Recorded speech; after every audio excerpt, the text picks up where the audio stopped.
Jeannie Thompson, international best-selling author, health product formulator, horse listener, earth singer, mother, medicine woman, elephant acolyte, and regenerative farmer.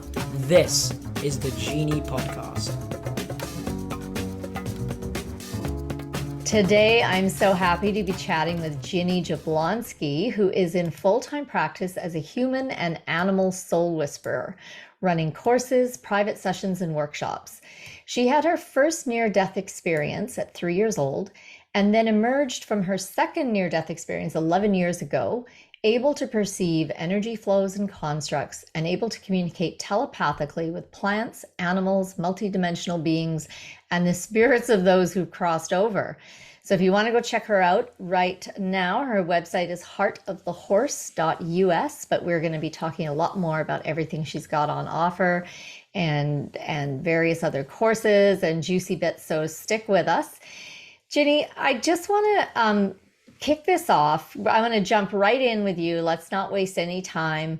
I will put in the show notes links to other interviews Ginny's done about her near-death experiences. She's done a ton of them, so we're gonna leapfrog into the juicy bits.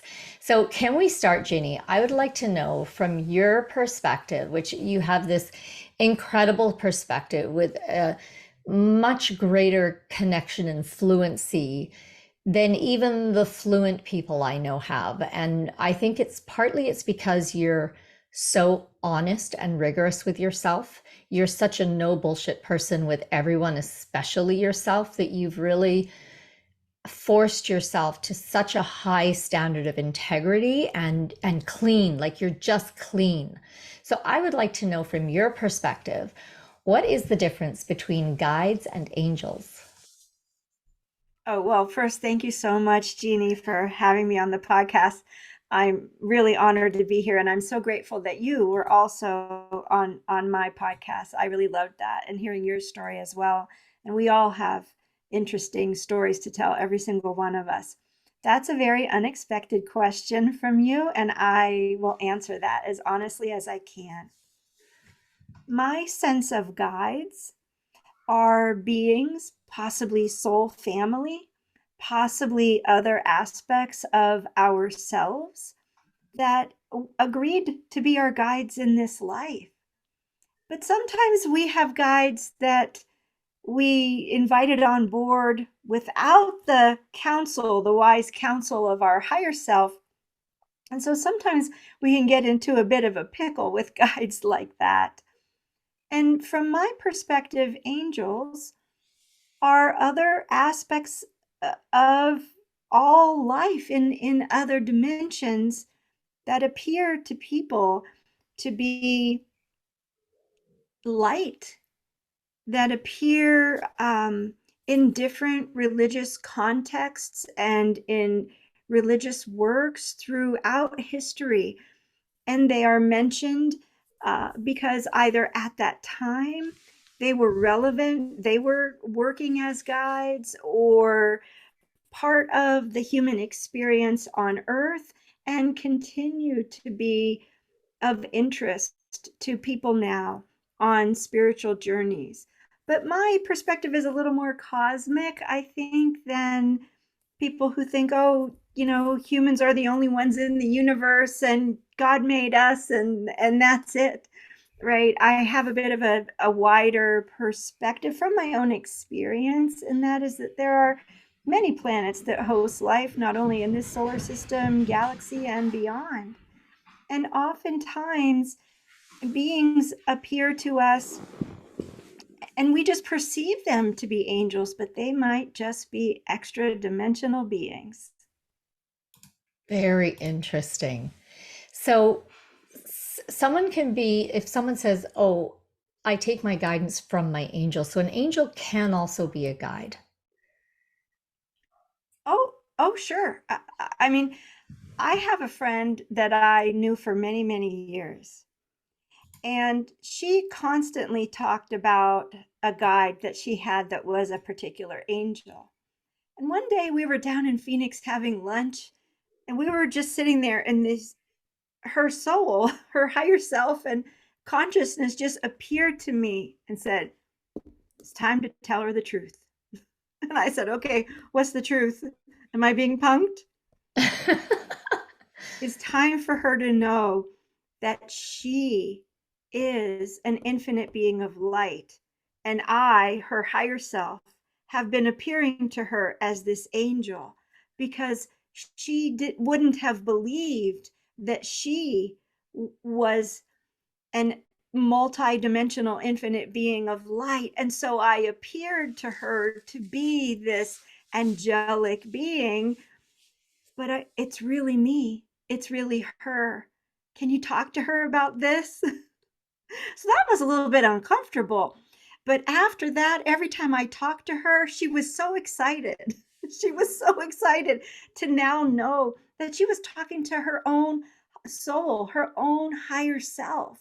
And that's really a beautiful place to be on a journey. So this leads me, I was going to get into this later, but let's head into it now. So it's so hard to language these things because from the one perspective, we have different aspects or different representations. So we use words like guides, angels, higher self, blah, blah, blah. But then from the other perspective, all is oneness, right? We are all part of source. We are all one. So for you who works in this field with clients all day, every day, how do you organize these? How do you reconcile these two paradigms so that you can function in this human world and be useful, but yet still be representative of what you feel is the larger truth? Or do you just have to kind of be sometimes working from this paradigm and sometimes working from oneness? And like, how do you tell us how you dance with all that? I would love to. That's fascinating. Nobody's ever asked me that. But first, I have to say, during your opening statements about me, you said that I have done a lot of work and that and I'm very grateful that you perceive me in this way. I wouldn't say that I'm 100% clean, because I can come home from the grocery store and have a hitchhiker and nobody knows what tomorrow will bring. But what would like to say about that is I witnessed so much on my journey seeking answers. I was gifted visions of myself and other experiences, not being kind to people and not being self aware, as well as I was face to face with people who maybe weren't so kind or weren't so self aware that were guiding me, and I had paid them money. And so I endeavored almost compulsively to really understand myself and to get to a place to shine the light of truth on myself every day, no matter what it was, no matter what crevices or corners of my consciousness had yet to be uncovered. I purposely did that because I wanted to make sure if I ever did bring my abilities to the public, that I could do so with love and with compassion, and from my perspective, with integrity. And that's what I try to do. But to say that I always was like this would certainly not be the case. It took me a long time to, as you know, to overcome trauma. As for, yes, I would have to say compartmentalizing, but it's never purposeful. It's more that every question almost that is ever asked of me can you paint, something with a broad stroke today? It depends. The answer is always it depends, because it always is relative to the soul, to the incarnate being in front of us, whether it's an animal or a person. And it matters so much what is the context of the conversation and what is the havingness, the ability to have information that isn't just a heuristic, an oversimplification of a paradigm or a perspective that just won't make people too terribly uncomfortable, right? But for me, I can speak from my perspective, and that is it depends where I express my consciousness as to whether I perceive myself separate from a tree or an animal or yourself. If I am working from a level of consciousness that is, let's say, third or fourth density, and just having a casual conversation with someone, then I can be in the world and operate in the world. I don't have a lot of tolerance for that. I don't think I'd like to stay there very long, but it's possible. When I work, it's important to bring through messages at a level of consciousness that the person is able to receive, because not everybody wants to hear a message about life. Life is hard. It's all about choices. That's the way the yogis answered all of my questions in some sort of very nebulous, esoteric way when I went to temples and was seeking solutions earlier in my life. And that is meant to spur one on a journey, right? But for me, my job, or at least I perceive my job to be today, to help people get answers to challenges from a perspective that they have not yet been able to see themselves. So, with respect to the oneness, if I access my consciousness at chakras above my head, multiple levels above my head, I can begin to perceive, I call it sometimes the 60,000 foot view, or as you would say, that we are all one. But the interesting thing that I have found, at least for me, is many souls come to this earth to actually experience duality. And you and I have had these conversations to experience what it feels like to believe we are separate, or to be in forgetfulness, complete forgetfulness, as I certainly was for the better part of my life. And that when we begin to heal our hearts and heal our trauma and gather up our light and our essence from those lower chakras and bring them up to the heart and then beyond, we then become able to, at will, sometimes not at will, quite honestly, to access those higher chakras, higher aspects of us where the consciousness is existing in oneness.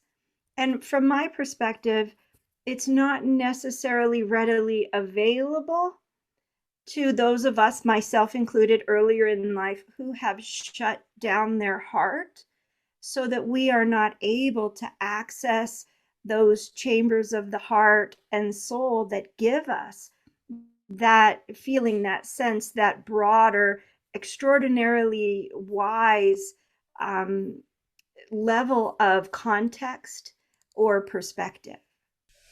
When you first emerged from the second near-death experience and you had become this multidimensional, able to perceive multidimensionally, did that happen instantly? Was it like a Kundalini awakening where, like, at this point you're like a normal kind of in the dark human being, and then kaboom, you're multidimensional, you're crossing universes, you're able to be in your home but yet watching your sister in her home having, like, was it just kaboom all at once, or did it slowly develop and grow for you? Well, because I was actually dying, I had been on fentanyl for about 4 years. And some pharmaceuticals, in my experience, some pharmaceuticals, as well as alcohol, as well as anger and extreme emotions, including grief, can degrade our auric field. And it is widely known, if you talk to people, nurses in hospice, or maybe not so much doctors, but nurses and caregivers in hospice, that toward the end of one's life, we begin to perceive multidimensionally because the veils begin to thin. I have chills talking about this right now. So I did experience in my decline, although I wasn't consciously aware that I was dying, but I had a psychic tell me once, your auric field looks like Swiss cheese. I didn't engage with a psychic on purpose, but somebody who was a psychic sort of wandered into my life and said, oh, by the way, if I were you, I'd get my affairs in order. Are you on narcotics? And I said, yes, I am. And she said, well, your auric field looks like somebody who's about to die. So I really, truly would get my affairs in order. And I was just like, what are you talking about? Now, I didn't understand that at all. So I did once or twice hear my own horse talk to me. And I was also given a vision by my own horse of a time when I was healthier and able to train and being in the round pen with my horse. And we used to play with one of those giant balls, bigger than yoga balls that horses play with. And he and I would play, and he would kick it around and I would toss it back to him, and we would play. And he gave me that vision. And the sense that I got with that was he just loved our partnership and loved playing with me when I was able to do that. That was about 2 years prior to my near death experience. So I had a little exposure to that through that decline, but nothing that I understood and nothing that I had any context for. After my near death experience, it was boom, immediately slammed into, dead people everywhere, and plants telling me they needed water or a bigger pot, and, insects giving me advice and stuff like that. So that is what compelled me on my journey. And my understanding about why that happened to me is that during my near death experience, where my soul, the soul that I was born with, that I had my whole life, my conscious experience and the trauma in this life, I was just so wounded. My soul consciously chose to exit at that time. In fact, it tried to at 3 months old, and I was told, no, you got to go back and do your work, which of course I didn't understand, and I didn't do that. And what happened in the near death is that I was gifted another part of my own soul, a pure part of my own soul that had not yet incarnated on earth. And it came to help me, give me a boost, so to speak, help me. And it came with a purpose to wake me up, send me on a healing journey, very circuitous one, and then ask me if I would be willing to share that journey with other people, which is how you and I met and what I'm doing now. So that's really fascinating to me because we hear a lot about soul swaps and walk-ins where like one entire soul leaves and one other entire soul comes in. But then what you're saying is your soul that you were born with stayed, but a piece of a much higher aspect of your oversoul, we're here into the languaging, came and joined you to help. And so now you're kind of like just for sake of languaging, you're two pieces of the soul in one body instead of just one. Well, my understanding is as of today, and correct me if anybody can tell me I'm wrong, I believe I have merged. Right. So it was a piece. Most people would use language higher self. I use language like oversoul. The Hindus use language like monad, right? Yeah.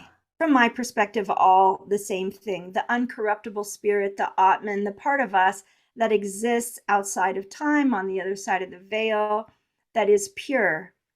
And I was gifted a significant amount of that soul essence.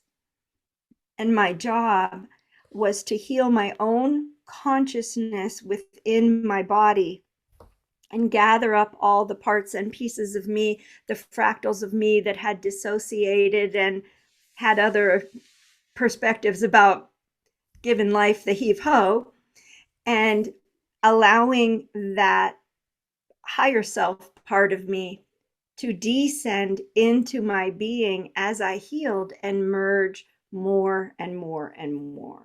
I love that. I love how, that's kind of like, for me, it feels like next level truth, where we're getting out of these like really little clearly defined boxes and we're saying, no, this is actually a lot more organic and it's a lot more, and it can be different for everyone. And it really reminds us to each honor our own experience and our own interpretation rather than listening to some expert who's probably parroting some other expert about, no, every experience you have has to fit into these boxes. You're either the soul you were born with, or you've had a swap or a walk-in. But what you're saying, like, rings so much as truth, because you're like, well, of course, that makes perfect sense. And it's actually a little more evolved. It's more healing. It's more about wholeness than, your first soul going, I can't handle this. I got to leave, bring in another one. No, you're bringing in that aspect because, and we go back to your story about the woman who, the being she was calling her angel was actually her higher self, but having to appear as a separate, different being in order to be accepted. And they kind of are all merging together. It's so cool when we start going, let's just open to, the wonder. Okay, so that brings me to my next. So we're talking about, let's open to the wonder, let's open to possibilities. But at the same time, we need to have some boundaries, don't we?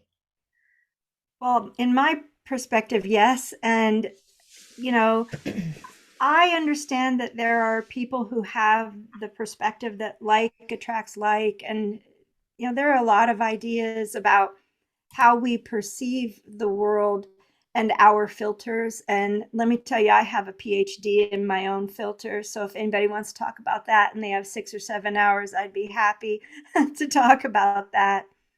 But I think it's not necessarily healthy or helpful to project on people that if you see struggle in the world or you see multidimensional spirits, then you're a person with a negative perspective.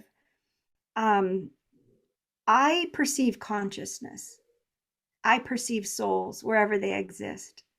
And I hear consciousness. And if there's a room with 100 people in it, and I hear a voice ask me for help, I know exactly which person asked for help. And if I'm in a field of 50 horses and I hear a horse say something, I can scan the field and find the exact horse that said that and confirm that that exact horse would have said that exact thing.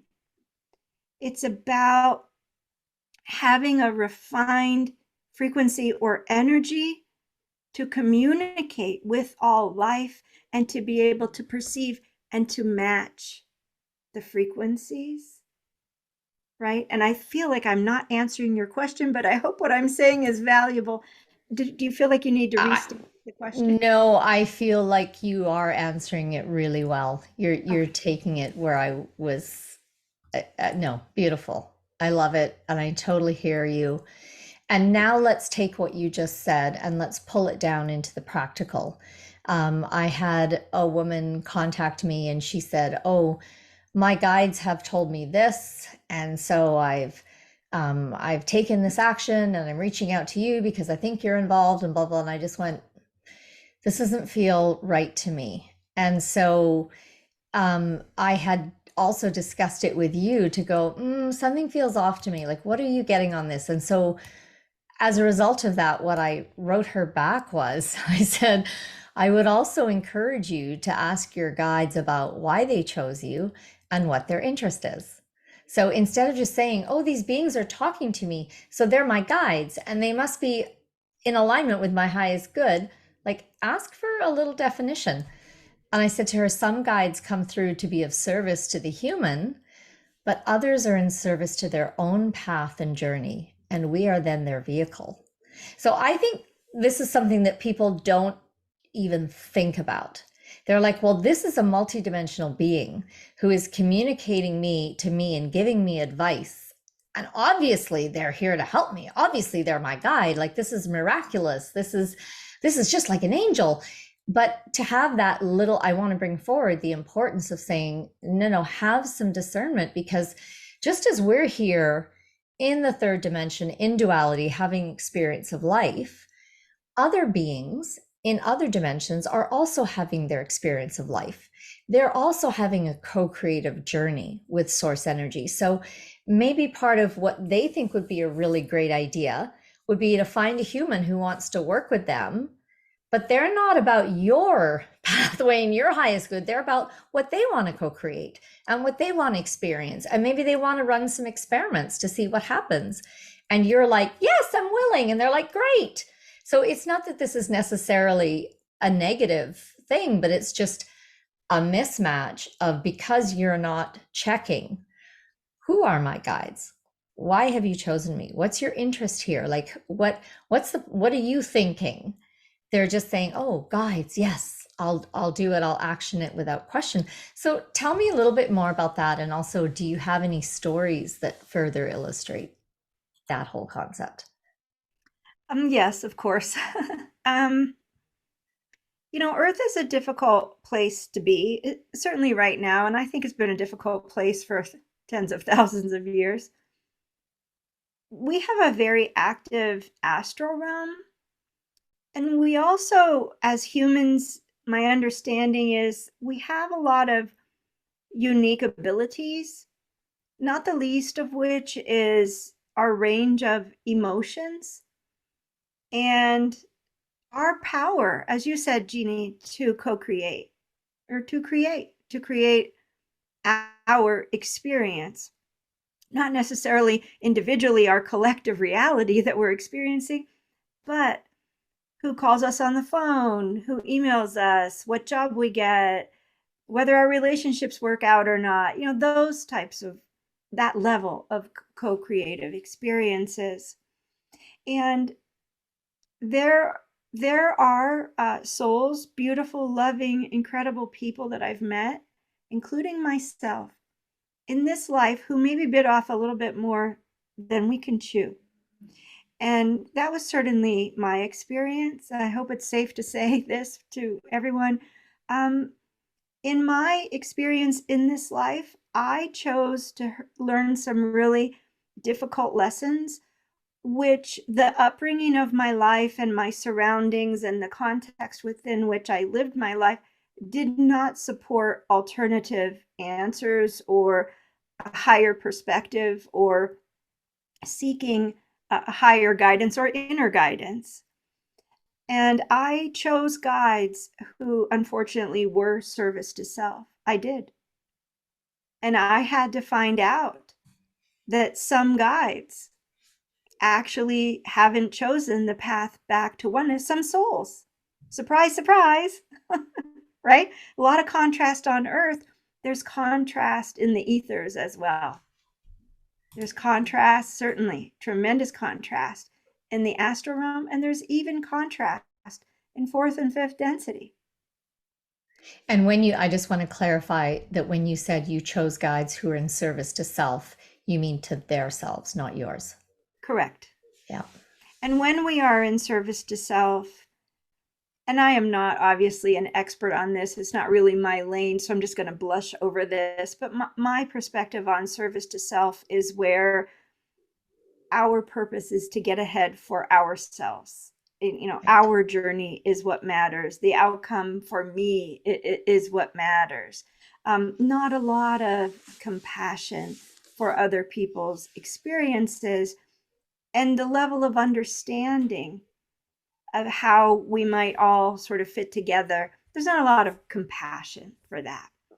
And so I had to, on my journey, work with my higher self to revoke those agreements with guides who were constantly, they believed it was their purpose, and maybe it was, to teach me lessons through drama, trauma, self-sabotage, shadow archetypical experiences. And I had to revoke those agreements and ask my higher self, my oversoul, to assign me new guides who would be more appropriate for my journey now, who had compassion for all life, and who were dedicated to the evolution of humanity, to each and every one of us reclaiming our power and our sovereignty and creating a space where we are all able to remember the truth of who we are and promote self-awareness as you and I both do. How did you realize that your guides were in service to their own selves and not to you?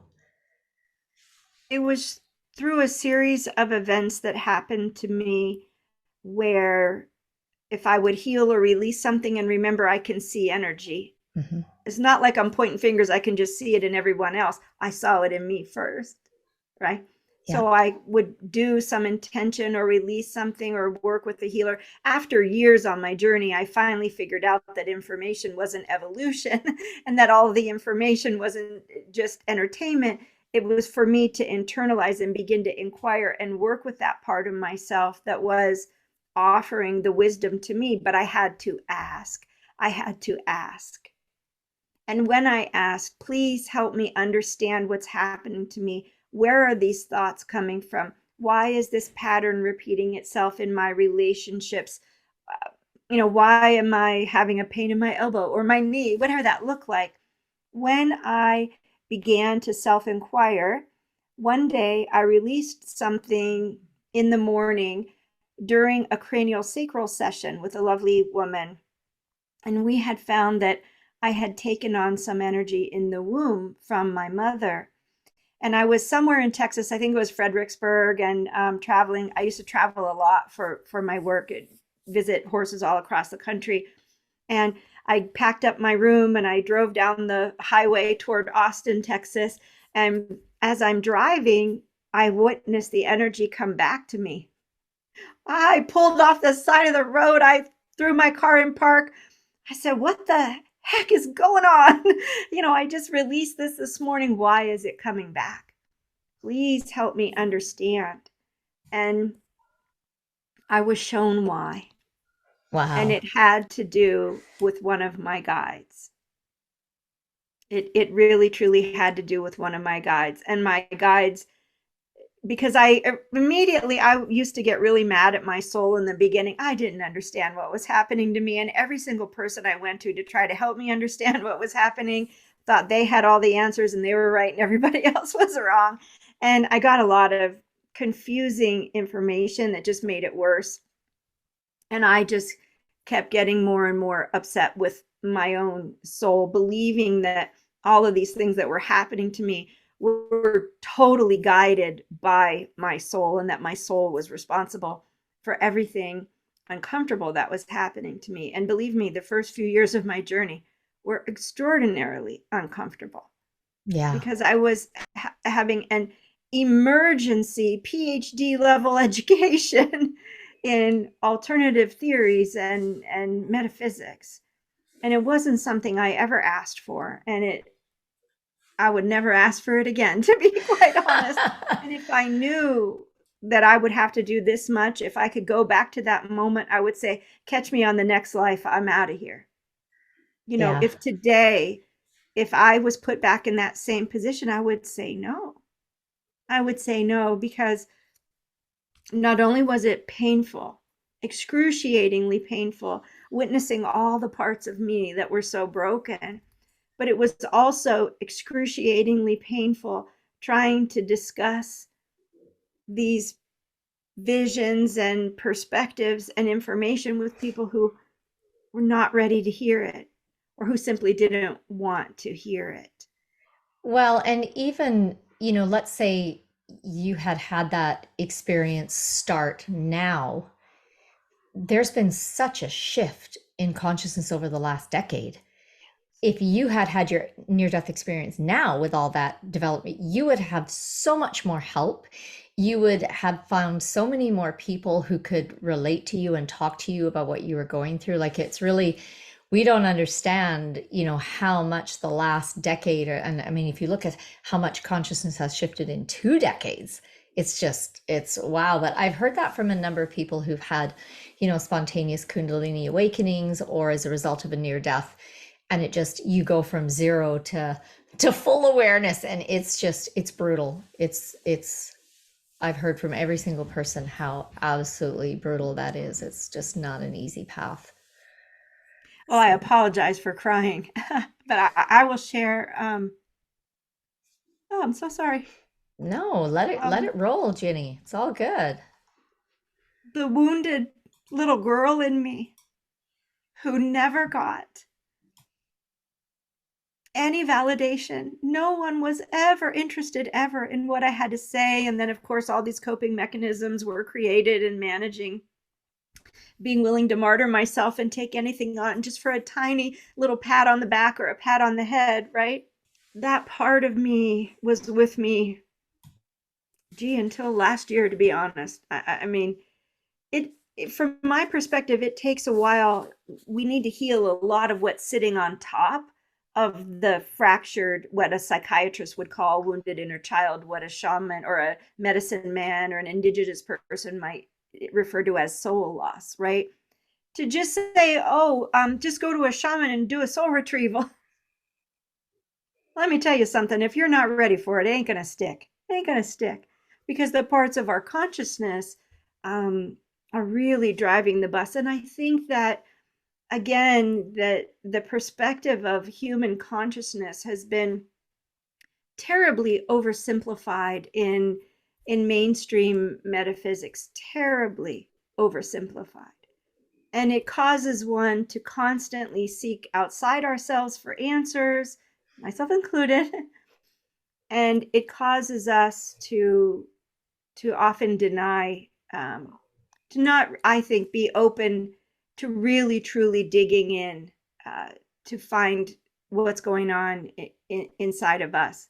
But what I wanted to say about that is I was seeking, and I was seeking healing, and I was seeking context, and I was seeking understanding of what I could perceive and hear and see and feel. But more than that, I was looking for somebody to say, yes, Ginny, what you're seeing is accurate. And when you perceive at a multidimensional level, nobody that doesn't perceive at that level can ever validate you. That's right. And I was seeking that validation. And one time I paid a woman $6,000 to do this advanced, this is further on my journey, 5-6 years in, when I finally, after years, people were beating me over the head. You have to be a healer. You have to give people messages. You have to do this for a living. And I kept saying, no, you don't know. I'm traumatized. My soul tells me, no, no, no. I need to heal, heal, heal. And then maybe I'll put out a shingle. And I did that. And then that's when the animals came into my perspective. And of course, the first thing when the animals started saying, hey, can you help us? I right away said, oh, well, I need training, right? And, the human part of me that said, well, I don't know how to do that. So now I need more training, forget the 6 years I spent on all the human stuff. Now I need to spend on animal stuff. And then what I found out was nobody teaches anything about animals the same way. They all believe differently. It's all quite confusing and never really was very reflective of what I perceived. But I had given this woman $6,000 at that point on the journey, which I totally glossed over. And I showed up and she just zeroed in on me the first day, small class of people. She said to me, Ginny, I've had people like you in my class before and they never succeed and they never give any verifiable information.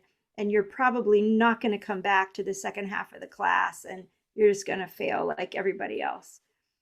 And Unbelievable. So today I would get up and say, anybody else in this room who thinks that's a healthy, happy person talking to you right now, and I would leave.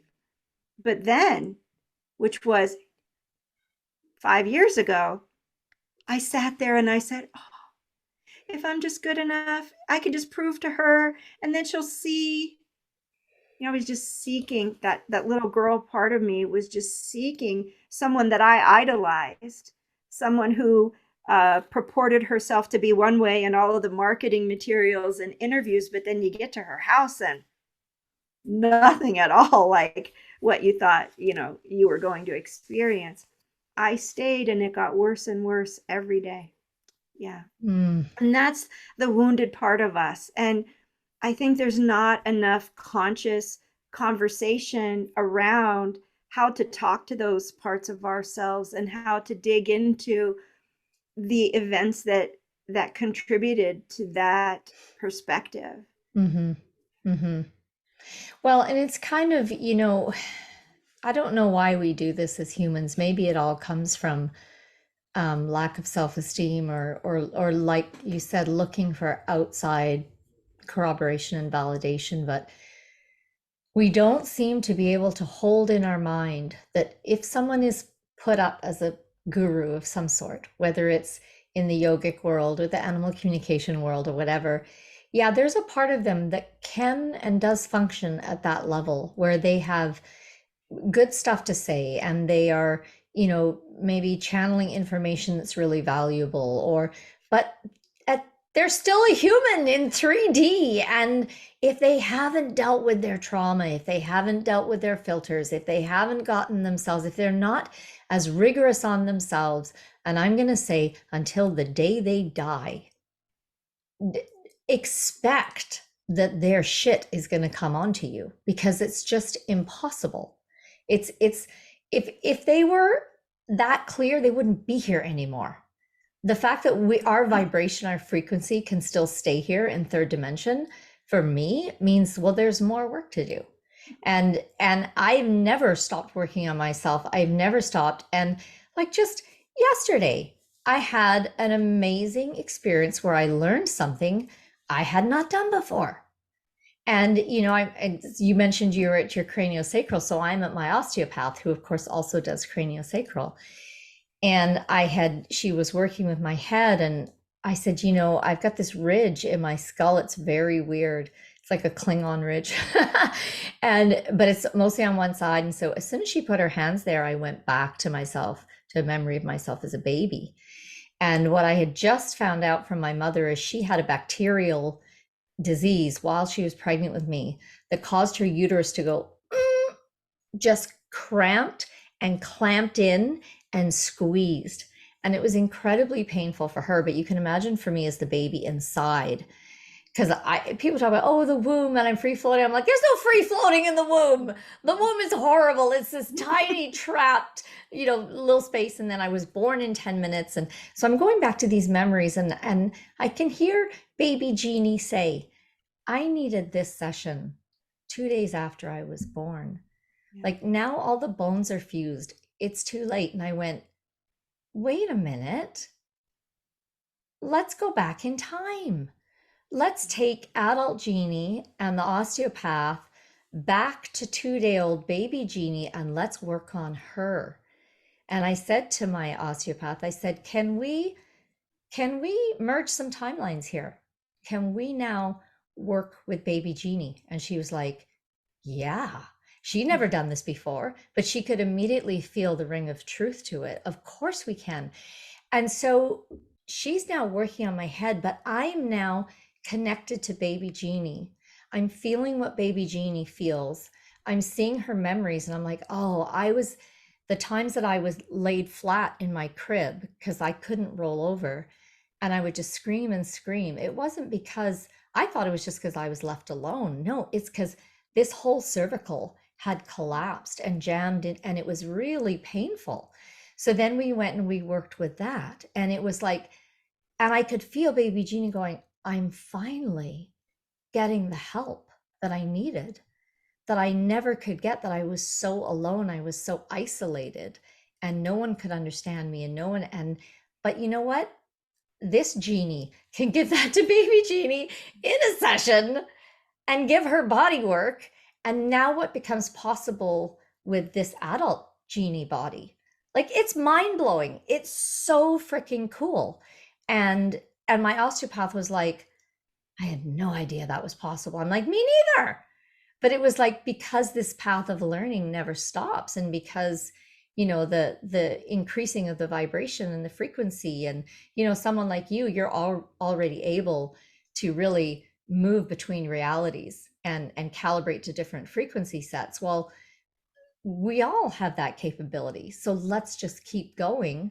And let's not forget that everybody, no matter how far, quote, advanced they are, is still on the path. And there's still going to be some unresolved stuff, some traumas, some filters. Even if you get to the point where they're just threads, this is what my herd has shown me. They're like, let's see if I can language this properly. The more developed and clear, advanced, whatever word you want to use for that coherence, the more you get to that state, the more those tiny threads pop. So for someone else, they've got a big trauma. right? But they're vibrating at a lower density. So that big trauma may affect their life 10%. But for someone who's working at your level, where you've refined, you've come into a state of congruence and coherence that so far you have a one little tiny thread, it's going to affect you 60% because That's true. you're oriented towards there. Does that make sense? Yeah. Well, I clearly still have something to heal because I was brought to tears earlier. And, one of the things that I feel for myself with respect to this is I have so much compassion for people who have suffered and experienced these, the sense of unworthiness and the invalidation and the soul loss. But yes, self-awareness from my perspective is pulling on these threads or following the threads and being aware enough to know that they exist, to have an experience and say, let me follow that thread, whether it's a thought or an emotion, or we were triggered by something we saw or something we heard, or that same pattern in a relationship over and over, seemingly not being able to make the healthiest choice for ourselves, right? Yeah, exactly. Okay, I want to jump over. I want to go back to 3D perspective versus multidimensional perspective. And I'm wondering if you can talk to us about boundaries and permission from an earth-based 3D perspective, where we live in a world of light and darkness, good and evil, where we want to protect ourselves from negative entities or energies, versus a multidimensional perspective where negative energies or experiences are drawn to you or will manifest for you for the purpose of your evolution and possibly your healing. So, in that way, what you perceive as negative is actually part of your pathway to your highest good. So, how do you dance with those two concepts? How do you teach that, or what do you see works for people in terms of dealing with those two, which are really completely different realities? Like, just go, Ginny, speak. Well, I would even divide that first one into two. Uh-huh. Because, from a Western model of self-analysis psychology perspective, there's healthy boundaries, that we define, right? Don't let someone hit you. Don't let someone yell at you. Don't let someone denigrate you. Don't allow someone to violate you, right? All these things about perspectives of what are healthy boundaries and what are not healthy boundaries. Within our reality, we also have energetic boundaries. And I kind of felt like I wanted to suss those two things apart.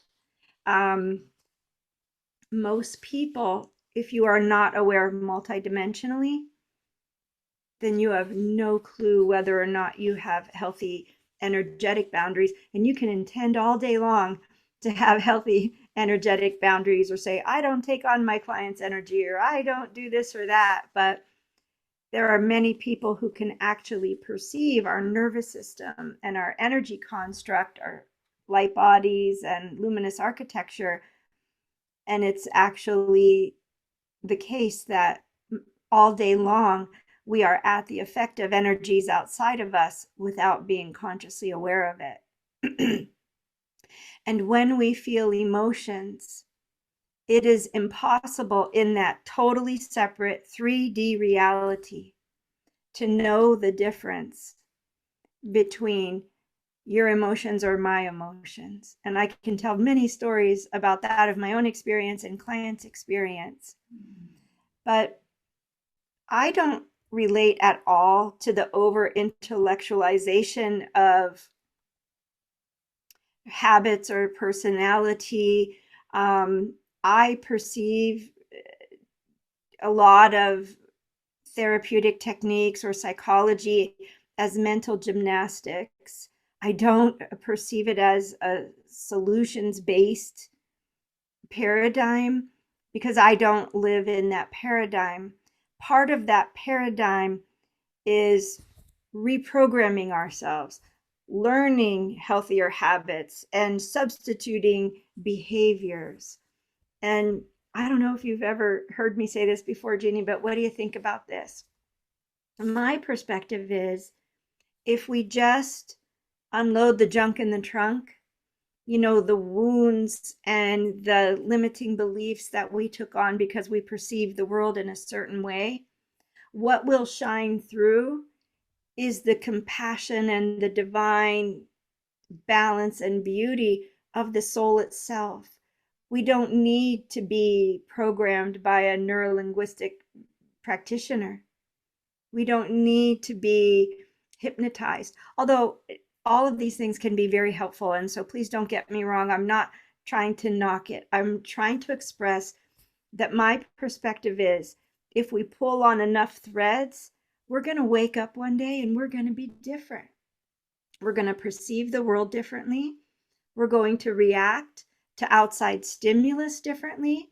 We're going to respond, communicate with our voice differently. We're going to think differently. We're going to hear the things people say differently. Everything, I have full body chills right now. Everything about us will be different. We don't need to be programmed to be different. It's in the deprogramming. So I want to jump in here because what I hear you saying is, and correct me. So let's say you're going for a hypnotherapy session as an example. If you go to a hypnotherapist and say, I want you to hypnotize me to stop smoking, that's the thing that's not so productive. If you go to the hypnotherapist and say, can we go looking for the root reason why I smoke? And can we see, yes? Yeah. Can we? 100%. Exactly. And that's the difference of what you're saying. And so I love that you've brought that out, because it's about being really intentional with the therapy you go for and with the practitioners you call to help you to say, to get out of that perspective of fixing the symptom and always go for the root. Because like you said, like if you get to the root, you don't need behavior modification. You don't need Nicorette. Like all that stuff will just disappear because you've healed the root. So you just will be that new person. My lane, my lane down the center lane is written in big, bold, all caps letters. Know thyself, understand thyself. Try to understand what makes you you. And when you shine the light of truth on that trauma or that misunderstanding or that unforgiveness, and you let it go, that's freedom. There, that's where the freedom lies. Nobody can program you to love yourself. Yes. And I've watched that happen because I've taken so many trainings. It's not even all on my website. I mean, people would laugh. I met a woman once. Her CV was the entire front page and second page. It was about 11-point type, 2 pages of classes. And I'm like, oh, thank God I didn't go that far. Because what are we still looking for when we have to have that other thing? We're looking outside of ourselves. We're not able to tap in to the inner guidance and the knowing. And anytime I've ever seen anyone programmed with something to help them behave differently or think or feel differently, it is now in conflict with the cause of what was already inside. So now we have two parts of ourselves fighting against one another, or maybe 6 instead of 5, right? And it's probably more likely that it's 6 instead of 5 than just 1 or 2. Very good point. Very good point. That it's, yeah, I love that. The other question I wanted to ask you is, when you are working with clients, what do you do to, do you prepare the space? Do you set some permissions and boundaries upon your healing space? And then afterwards, do you do some kind of clearance? Like, because I know a lot of the people who'll be listening to this will be people who do work in sessions with people. And so I always like to to bring out the different ways of setting those boundaries, setting those parameters for you to be able to do the work that you want to do. Yes, very much. I do, both before and after. Sometimes I forget after, and I come back around and I go, okay, let's, see what's going on. I have a template and I teach classes on this. I teach classes on self-awareness and energetic space and energetic self-awareness and for practitioners. Prior to clients, let me see if I can summarize. What would you like to know what I do? Now it's not going to be complete because it's maybe 7 or 8 paragraphs. It takes me about 12 to 13 minutes to read it out loud before every client. But let me be clear. I'm not just willy-nilly reading something. Oh, good, it's done. Right. I'm closing my eyes, I'm checking in, I'm watching, I'm seeing, sensing, feeling multidimensionally what's happening as I'm stating. And you do this alone before the client arrives. Before the client. Yeah. Mm-hmm. Because I found that with the exchange of money in our reality, there are strings attached. There's, expectation. And not only that, but almost anybody I've ever met, I had a past life with. So the relationship space in between us wasn't always clear. So one of the things I endeavor to do before any client is clear the relationship space so I won't be triggered by the client and the client won't be triggered by me. That's fascinating. Yeah. So I'll just sort of blush over, and I purposely don't memorize it because I'm afraid if I just memorize it, I'll just spit it out and it will mean nothing. Yes. That I want it to be internalized and slow, but it's, my intention is to be of service and to do so in the healthiest, most ethical way, that I come to every session knowing nothing, and that I am in service to the soul and the oversoul of the person who comes before me. That I will not perceive what I choose to perceive. I will not perceive the world in the way that person's world, in the way the world looks to me. But that person's energy will be presented in the way that is most beneficial and of priority for the soul that is incarnate in that body. Beautiful. And oh gosh, that if there is any unresolved, unfinished business of the soul between us, I will check in. And if that's true, then I forgive and ask to be forgiven. And I might use the Ho'oponopono real simply just to see if that works. Because a lot of times, 30% of the time, the Ho'oponopono prayer can heal a lot of stuff. I also talk about not wanting to engage with guides who are service to self or who are not beneficial, that I ask my oversoul to talk to their oversoul and clear their space so that I'm not reading the detritus in the room, that I'm truly talking to the primary soul occupant of their body, not some hitchhiker. So I ask for that with permission of their oversoul or higher self to clear that away so that I truly can perceive their soul unimpeded. That's brilliant. I say things like, if for whatever reason, if I am limited in any way and I don't perceive everything, completely, that person's healing will not suffer, that I ask my oversoul to work with their oversoul and their healing will be complete and take place with grace and ease. Now, I don't heal people. I don't claim to heal people. You touched on this earlier and I probably got distracted and didn't say that my perspective of a healer is someone who helps you remember that you are your own best healer. I provide the messages. I offer things that it would be beneficial to address, and I give languaging and perspective, and I can help the person feel and perceive in their body where it might be, and help them reclaim their own power and release that themselves. I say things like, if I ever ask for anything that is inappropriate, that in my forgetfulness or through my own filters, I ask for something that is inappropriate, it will not happen. On and on and on. There's quite a bit there. And then I set my own space, and every day I talk about that. But that doesn't mean that every day I wake up and my property and my animals are totally clear, because we live on Earth. So it's something that I do every day. And I manage my own energy every day. A few other things I say is that I will not accept energetic attachment by my client, and I will not in any way interfere with their energy. It's pretty comprehensive. It's pretty darn comprehensive.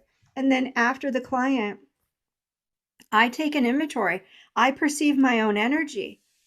If I went and healed, I went with them to a past life, did I leave any part of myself in that portal, in that other timeline? Right. Because that happened to me in the beginning. Many years ago, I left a part of me, and I realized I was having experiences that were not of this world, and I needed to go gather myself and collect myself. And that's something that people really need to learn about on Earth, because our consciousness is a little more complicated than most people lend credence to. And then I also, if I did take on anything, or if my client tried to dump a lot of energy on me, which frankly, it happens to everybody, I gather it up and I ask my oversoul to ask their oversoul, does this need to go back to the person, or can it just be politely, transmuted, or what is the appropriate dispensation of this energy?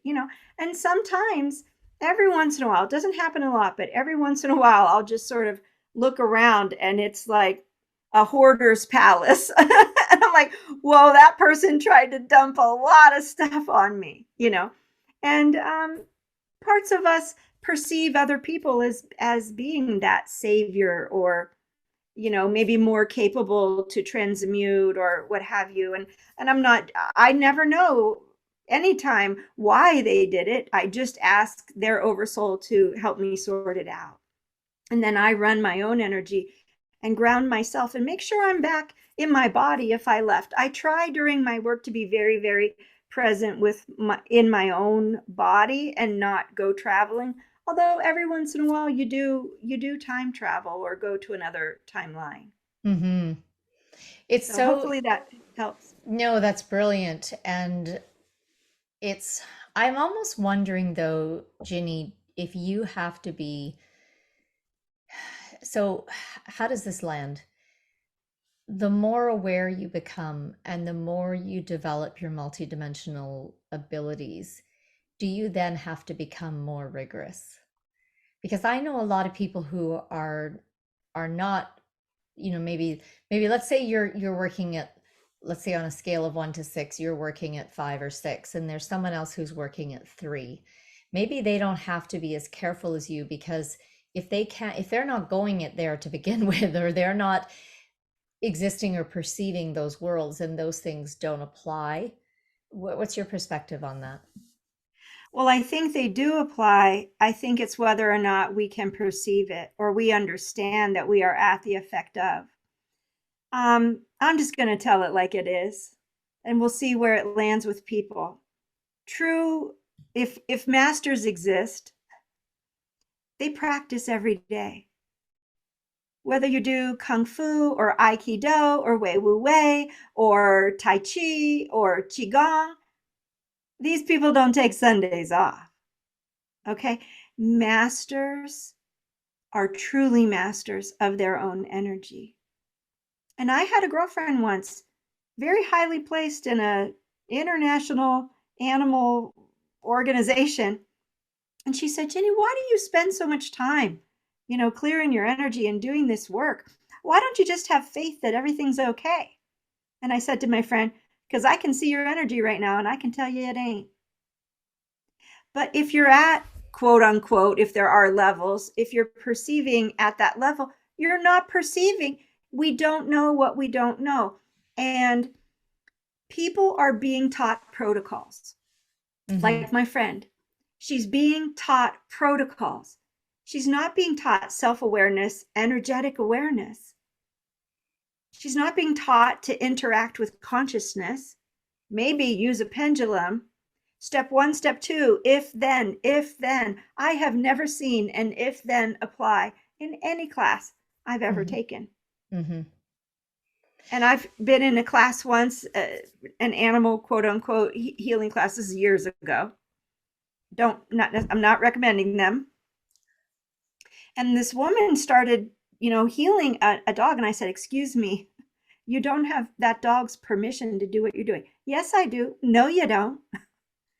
How do you think, can you communicate with animals? No. Did you communicate with this animal? When I was driving here, I told all the dogs that were going to be present today that what we were going to do. I said, did you get an answer back? What do you mean? Did the animal give you permission? Because this dog right here has a serious problem with his energy, and he doesn't want anybody mucking up and around in his energy. Because Huh. what you're teaching doesn't come close to what he actually needs. So let's address what he actually needs and see if we can get him to the place where he gives you permission. And the owner of the animal withdrew the animal from class and then brought the animal to me later. Will you please help my dog? And I mean, so I would look, like it's to just jump in and say that dog. So she's saying, I was on my way there and I told all the dogs, but did the dogs have an opportunity to leave the room and go somewhere else? No, they're stuck there with her. So where's the choice? If she can't hear them say no and they can't physically leave, and this is the same problem with people who do equine assisted therapy, right? Like if your horse doesn't have any choice, if your horse can't get, at least a couple acres away, there's no choice happening here. It's interesting though what you say about no, you don't get a free pass just because you can't perceive those yeah, levels or those dimensions, because that's one thing I've noticed working with my herd of horses is how rigorous they are on, I'm going to just call it boundaries and permissions about who enters into their space. And, I've learned to be, and they will take, if I don't listen to them, if I'm not tuned in, they will take physical action against. Or if I try to overrule it, say no, they're just coming in, you'll just be here for 10 minutes, they're gonna leave, like just they'll be like, no, no, that energy, that person. And sometimes they'll show me he has an entity attached to his leg that has to go, or he can't be here. yeah, So then I have a choice, like, oh, I like have to all of a sudden say to this person, like, that's my choice. But if you don't take care of that, we will. And we're not going to give you, nobody gets a free pass. So that's what I've learned from them, is how rigorous they are, because that's their space. That's where they do their work. They are masters. They do their practice every single day, and they just won't, very, very strict about what comes in, and but always open to it being transformed, right? It's like they're not rejecting anybody. They're just saying the things that are coming with that person don't get to be in here. yeah. And Um, I think a lot of animal behavior can be explained by understanding that they perceive multidimensionally where people don't. And, a lot of dynamics in the herd are one horse telling another horse, hey, you didn't release your emotions from that thing yesterday, or what have you. And, humans, we've been largely shielded from this level of context and of perspective. And when people do wake up and go on a journey, they tend to go on what is more widely accepted or phenomenologized, if that's a word. I think there's something called ritualized phenomenology, right? And these controlled narratives, and we can fall into that. I was asked to go work with a group of let's call them light workers, I guess, that had been working together for 2 years. And the leader of the group called me and said, we feel stalled as a group and we're not sure where to go next. Will you come and check in with the group energy and see what's going on? So I showed up and I just realized that like 3 out of 25 people were managing their own energy. And I just turned to the person next to me and I said, what happens when you ground? How are you doing with grounding? oh, great. I go to medicine wheel ceremonies once a month and I call on the masters, you know. And I said, that's great. You didn't answer my question. What happens when you ground? What's going on? Well, I don't know what you mean. Can you perceive your own energy? What happens energetically when you ground? I don't know. And this is supposed to be an advanced group. This is an advanced group, and these are Unbelievable. people that are taking money, being Wow. energetic practitioners, and you know, you can go to fancy schools in other countries to become a medium and not be self-aware at all and not know who you're getting the answers from. Hmm. And somebody that's constantly saying, my guides, my guides, my guides, my guides, my guides say this, my guides say that. What about your own divine? You are not connected into your own divine wisdom. Who are all these beings giving Yeah. you answers? Do you not realize they are probably getting something out of this exchange? I mean, just read The Secrets of All Ages by Manly P. Hall, and you'll understand all the things that can go wrong when you practice this type of work. And people don't take the time because, you know, they want to help. And I get that. We all want to help. Who doesn't? Who doesn't want to help another being? But if we don't help ourselves first and we don't Yeah. become self aware and we haven't navigated those murky, choppy seas, how will we ever truly be able to support others on a similar path? And a Mhm. lot of the answers, a lot of the solutions that come through from these guides are so oversimplified as to be almost nonsensical, just not helpful at all. Mhm. Not helpful at all. Emotions aren't bad, ride the wave. How about if you follow the thread, find where the emotion came from, and you never have to experience it again, instead of riding that wave 150 times in the next 2 years? Yeah. It's the money isn't there. It's not the shiny quick fix. Not everybody is willing to invest the time it takes to truly get to the place where you are able to manage your own energy and a room full of energy also. That's mastery. So true. I want to jump back because you just reminded me of something that you said earlier that I was like, oh, I'd like to explore that. Maybe we'll just do this for our last topic before we close. But when you talked about when you have clients come in and that money carries an energy, because this is something that I really dance with the energy of money. Can you tell us what you've perceived about money and as an energy or energies connected to money? Like, can you just brain dump on us everything that you've learned and perceived about money in the energetic realm? Well, I'm not an expert on money. What this came to me through my awareness of the relationship space between people. So before my clients, I would check the relationship space and if it's clear. And every single time my relationship space was not clear. And I thought, how can it be with every client that my relationship space is not clear? And part of it was, well, it was a little bit complicated, but being perceived as a healer, being looked to as a savior or somebody who can heal or fix something outside of a person. And then also the exchange of money can give rise to certain expectations. And my sense for me is every single time I have a client, there's this sort of voice that says, well, I don't know what's going to happen today. And when it's over, it's, wow, that was so amazing. You know, I'll go and I'll run into the kitchen, I'll drop to my knees and I'll just cry and I'll be like, oh my God, I can't believe life can be this beautiful or amazing, you know? But what I have found with the money exchange, and I'm not sure who set up our reality or why, and I think it has a lot to do with certain beings who would like to manipulate the field that we humans live in. I think that's fair to say. And that there are philosophies about our money on earth, which I won't go into because I am not an expert in that. I only know bits and pieces of it. But have you heard of energetic cords, energetic connections, Mm-hmm. Jeannie? Yeah.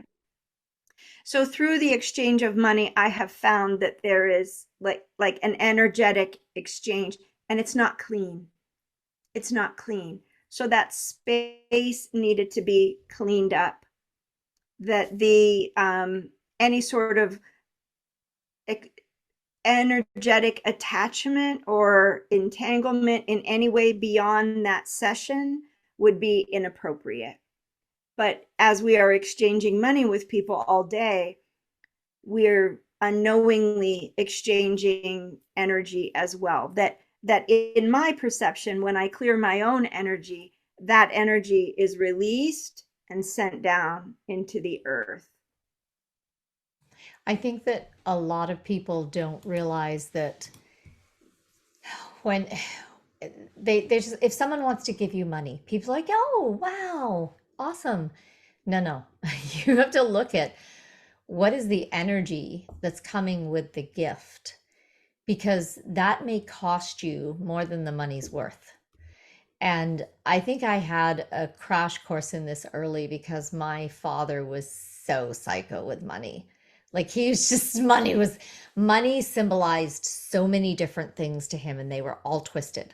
And so from a very young age, I started seeing how money was just a representation, or money was used as a symbol and used as, it was used in way, it's just supposed to be a tool. It's supposed to be this neutral tool to, make stuff happen, but it's not, because it gets layered on with meaning and energies and attachments and all the rest of it. And a big part of my karmic healing with him came recently, because he offered me some money. I was in trying to buy the ranch that I bought in 2021. And I didn't have enough for the down payment. So I was talking to some friends saying, who I knew could possibly be investors. And then my dad offered me the money that I was missing. And I went, I didn't say, oh my God, yes. I went, because what was more important than the money was the energy. And I checked in to say, is this possible? And what I saw was this was an opportunity for karmic completion for him, for evolution. So if I could hold the container for him, that for the first time in his life, he could experience true gifting in a clean container, that would be such a gift to him in terms of his evolution. And so I thought, okay, let's try this. But at any second, down to the final day of closing, I was willing to say, nope, Dad, not taking the money. I'm losing the ranch. I'm letting the deal go, because I knew that the cleanliness of that exchange had to be impeccable for this money to actually be what it was supposed to be, which was a karmic completion in our relationship and an evolution for him as a soul. And so that was the approach that I took. And it was amazing because he was able to hold it all the way through to completion. And afterwards, the joy, and I said to my husband, I said, he has never experienced the joy of giving before, because he's never been able to give clean. And so it was such a blessing to witness that healing and that move into joy and freedom for him. Now, of course, he couldn't hold it across. One experience isn't enough to counter, 80 years of toxicity, but he did get that experience, and he was able to live in that reality for that exchange, and it was a beautiful thing. So yeah, I totally am right there with you on the money as an energy. And so you do a clearance with every client when that money, it's part of the energetic clearing that you do around the space, right? Yes, and I'm not saying that the people themselves have any intent consciously whatsoever. but it's on Earth, it's almost implied within our money exchange system. It's just an energy that exists until it doesn't anymore, and as long as it exists, I'm going to clear it out of my space. So, Yeah, yeah, I hear you. Well, thank you so much, Ginny, for your time and for your openness and your honesty. I really appreciate your willingness to just answer every question I've thrown at you. you're welcome. It's been fun, totally unexpected. Do you want to give us a quick rundown of what, because you've talked about a lot of things. You've talked about human sessions and animal sessions. So could you just let everybody know the different things that you have on offer, the ways that they can work with you, and where to find those things? Sure. Well, I work as an intuitive for people and animals. I primarily work with people, especially who have a lot of unresolved trauma, and but it's not necessarily for the beginner. My work is not necessarily for the beginner. So when I work with someone, I will let them know, based on all of my experience, what different modalities or philosophies are available to them, and give them options, and let them know, swing back around in 6 months or a year after you try some other, things. Um, Working with animals is something that I'm very passionate about. And of course, I have my new podcast, which is Interspecies Evolution. I I have I'm a going to couple. jump in and say that Ginny's podcast is fantastic. I've been listening to I've been working my way through your entire lineup, and highly, highly recommend it. It's so good, Ginny. Thank you for that gifting. Thank you. I enjoyed interviewing you. Um, and then heartofthehorse.us is my primary website for services. And I offer courses. And, you know, you mentioned that, oh, I work multidimensionally, and it's true, but where my passion is working with people on a beginning of their journey, or where they've become certified in some healing modality, but they need to be more self-aware, or be more energetically self-aware, and develop good practices. I've worked with so many people, massage therapists, osteopaths, energy practitioners, people who studied shamanism, who have a significant amount of pain in their body because they're taking on their client's energy and they don't understand that.